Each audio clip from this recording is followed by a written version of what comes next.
Ivan millet Australia का सबसे क्रूर सीरियल किलर है, जिसने 1989 से लेकर 1992 के बीच 7 बैकपैकर्स का अगवा किया, उन्हें लूटा, उनका बलात्कार किया, फिर उनका बहुत ही बेरहमी से तड़पा कर कत्ल किया।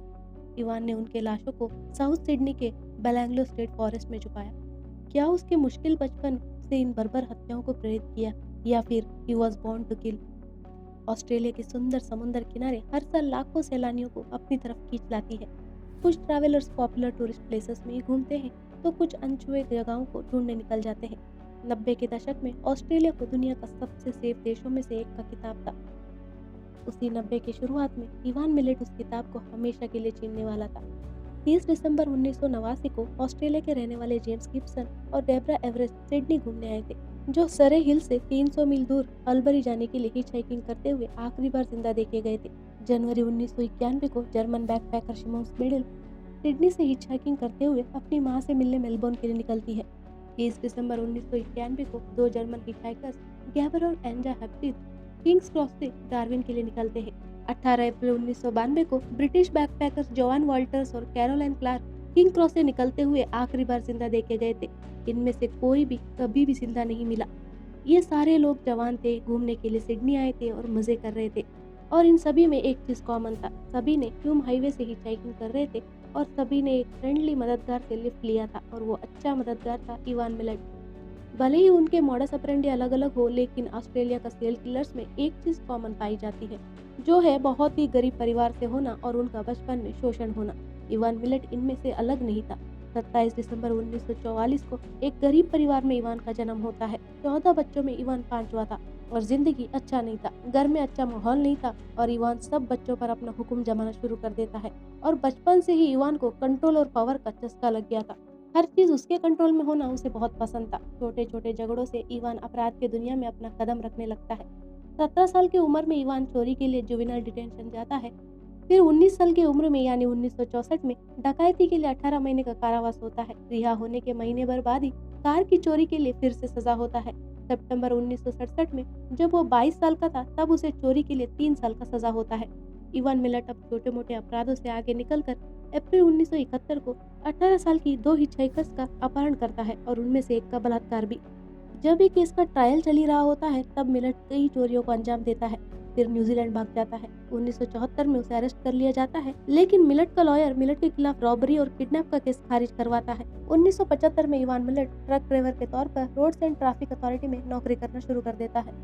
अपने पिछले अपहरण से इवान ने एक चीज सीखी थी, और वो था कि अगर कोई गवाह जिंदा बचेगा तो उसके लिए कोर्ट के चक्कर काटने पड़ेंगे। 1975 में ही इवान अपनी पत्नी कैरन से मिलता है। वो 30 का था और वो 17 की। जब ये दोनों मिले थे, तब कैरन 6 हफ्ते से प्रेग्नेंट थी और वो बच्चा किसी और का था। कैरन को किसी की सहारे की जरूरत थी, तो वो इवान के साथ रहने लगती है, लेकिन ये फैसला बहुत गलत साबित हुआ।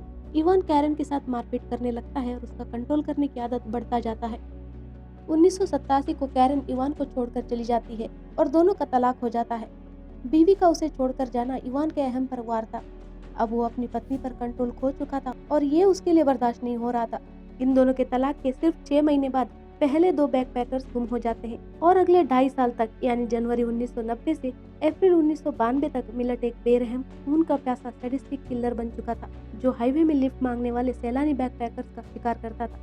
अपनी बीवी के ऊपर अपना कंट्रोल और प्रभाव खोने से तिरमिलाया मिलेट अब हाईवे पर अपना कंट्रोल और प्रभाव पीड़ितों पर दिखाने लगा था। 1971 में की किडनैप और बलात्कार से बच निकलने के बाद इवान ने यह पक्का कर लिया था कि कोई जिंदा गवाह पीछे नहीं छोड़नी है।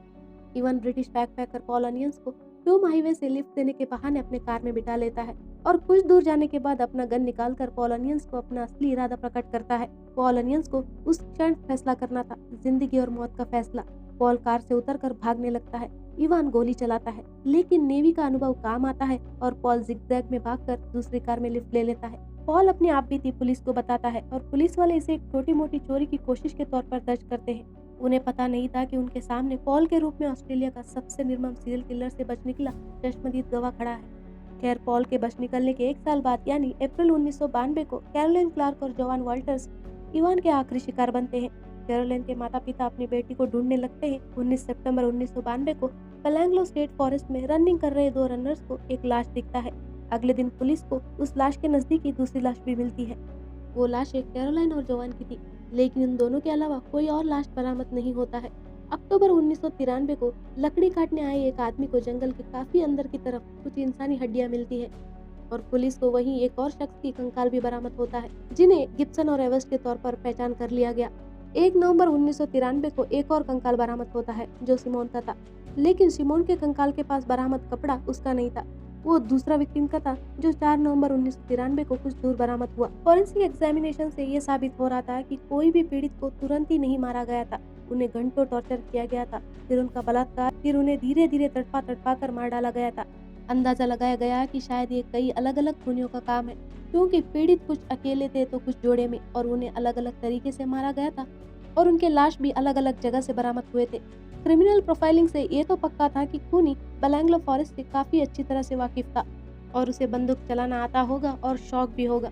इन्वेस्टिगेशन के बीच ही पुलिस को पॉल अनियंस का यूके से फोन आता है और वो अपने साथ घटी वाकया का इन कत्लों से ताल्लुक होगा इस बात का शक जताता है।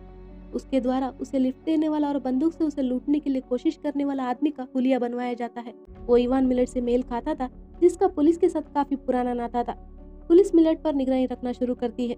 पुलिस को ये पता चलता है कि कैरोलाइन क्लार्क और जॉन वाल्टर्स की लाश मिलने के कुछ ही दिन बाद इवान ने अपनी सिल्वर निसान पेट्रोल कार बेचा था।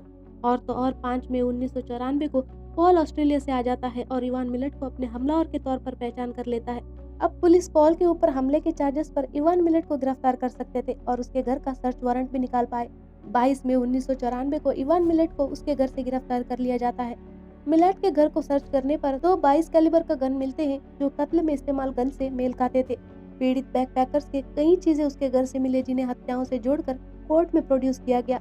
इवान मिलेट को 23 मई 1994 को कोर्ट लाया गया और इवान ने कोई प्ली नहीं दी। 31 मई को उसे 7 कत्लों के लिए चार्ज किया गया। अपने पूरे ट्रायल में इवान ने यही दावा किया कि वो खूनी नहीं है। 27 जुलाई 1996 को इवान मिलेट को 7 कत्लों के लिए दोषी पाया गया और उसे 7 बिना पैरोल के आजीवन कारावास का सजा दिया गया। 27 अक्टूबर 2019 को 74 साल की उम्र में कैंसर से इवान मिलेट का जेल में ही मौत हो गया। इवान मिलेट कभी अपने गुनाहों को नहीं कबूला, ना ही उसने ये कत्लों के पीछे कोई वजह जाहिर की। मिलेट के कत्लों से प्रेरित है फिल्म वोल्फ क्रीक। फिर मिलते हैं एक नए केस के साथ। अलविदा।